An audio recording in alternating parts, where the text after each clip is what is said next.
I woke up tired. Hello, hello, it's not every day that history makes the front page news. I was searching yesterday for I don't even remember what, and who should scroll past in the news carousel but Ken Burns? And you gotta check that out. So of course I saved the search and went back after work to figure out what was going on. 5, 26, 27, 28, 29, 30, 31... 32. And the top 32 posts were all PBS chief defends filmmaker Ken Burns, touts diversity. So, what the heck? I don't remember the last time I researched a historical topic of any kind and 32 newspapers all published on it. And to be fair, it's not like 32 newspapers all had something unique to say. They didn't all do legwork, but the idea that 32 newspapers all published about Ken Burns? What? With numbers like that, you'd think that the title would read PBS Chief Defends Filmmaker Ken Burns, Alleged Murderer. Oh no, my light fell. Oh no, my tripod is wonky. So, I know that you know Ken Burns. He is America's storyteller. He is a documentarian. Documenter? According to Merriam-Webster, one who makes a documentary. So Ken Burns is most known for his The Civil War, but he has also worked on documentaries about baseball and World War II and the Jazz Age and Vietnam, and he's got a whole bunch coming up. So we've got PBS defending Ken Burns in 32 newspapers. What did our boy do? Jesus, this is hard to find. FordFoundation.org. Grace Lee on More Than One Lens. I'm gonna read it. It's not that long. For many, public television is synonymous with Ken Burns. Documentary series like The Civil War, baseball, jazz, and the Vietnam War have led PBS to market him as America's storyteller, as if there's only room for one. It's worth remembering how and why PBS came to be, and time to reinvent the system for today's America. In 1967, amid widespread civil unrest, the CPB was created by an act of Congress to expand and develop a diversity of programming dependent on freedom, imagination, and initiative on both local and national levels. PBS was founded in 1969 to interconnect public television stations and distribute programs. 51 years later, as we undergo another societal breakdown and racial reckoning, how much does PBS reflect the audiences it was intended to serve? I take this question seriously because I largely owe my own documentary career to PBS. In 2020, I was a producer on Asian Americans, a groundbreaking series for which we had 5 hours to tell 150 years of history spanning from the Chinese who built the railroads to the South Asians targeted after 9/11. Compare this to 16 hours of country music, which also aired in 2020, or 13 hours of The Roosevelts, both by Ken Burns. His 2021 slate includes 4 hours each on Ernest Hemingway, Muhammad Ali, Benjamin Franklin, and the American buffalo.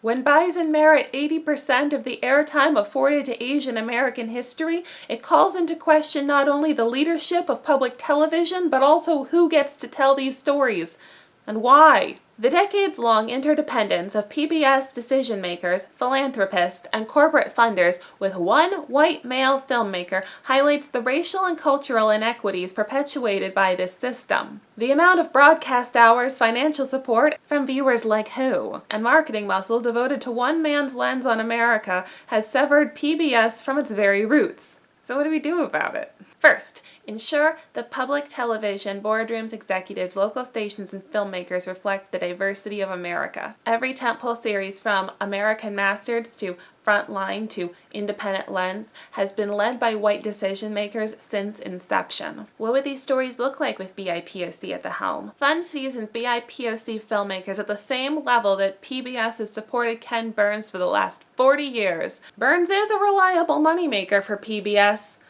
But that doesn't mean others couldn't be. Risk aversion is a real concern within a system threatened by defunding every year, but this is the time to be bold. Sidebar: diversity development programs are not enough. Ample talent exists to create urgent and necessary programming like Eyes on the Prize or Asian Americans on a yearly basis, not once every generation. Reassert that PBS is not beholden to one audience for its viewership and revenues. Limiting Black, Indigenous, Latinx, and Asian American content to token one-offs and heritage months sustains the myth that our stories are something other than a part of the American experience. It's time for a new canon and new investments in audiences who can be a financial engine for PBS. Public television leadership must redesign its future together with the storytellers and audiences who will keep it relevant for the next 50 years.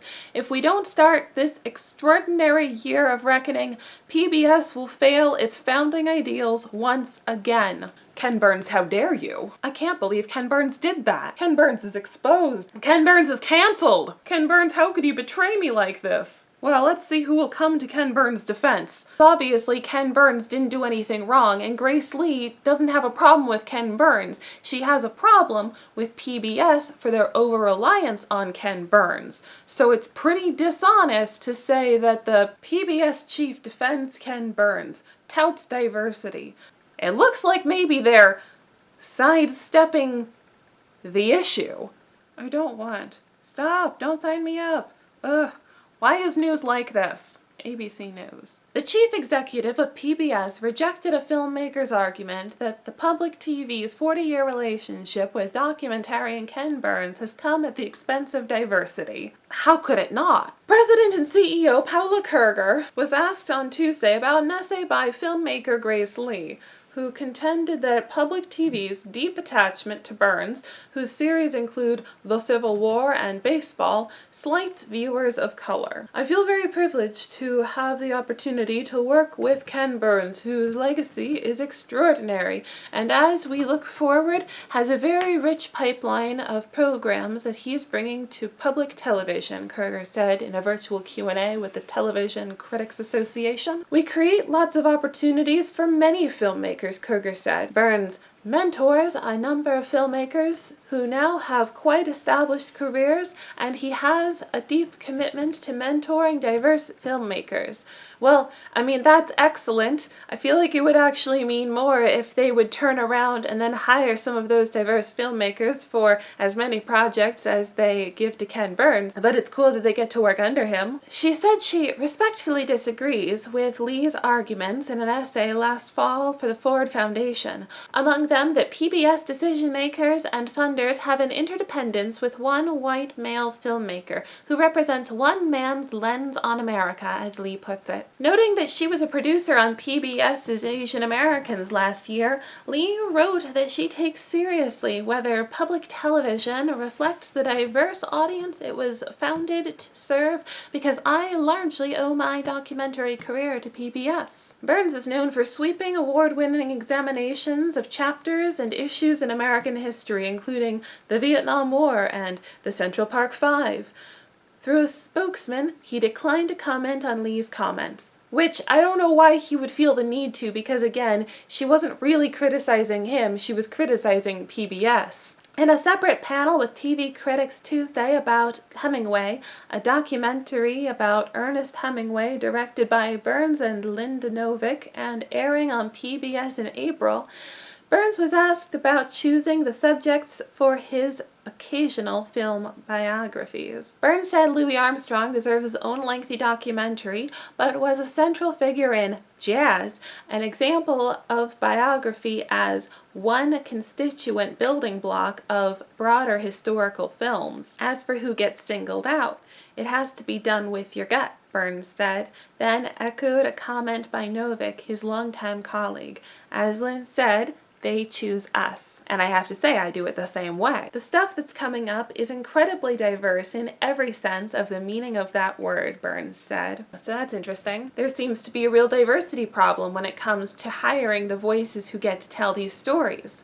But instead of letting that criticism land, the criticism is deflected onto the chosen hire. You know, Ken Burns is just one guy. He's a documentarian. He's hired by PBS. He's not in charge of the hiring at PBS. Nobody's attacking Ken Burns, least of all Grace Lee. Gosh, if anything, the CEO seems to have thrown him under the bus.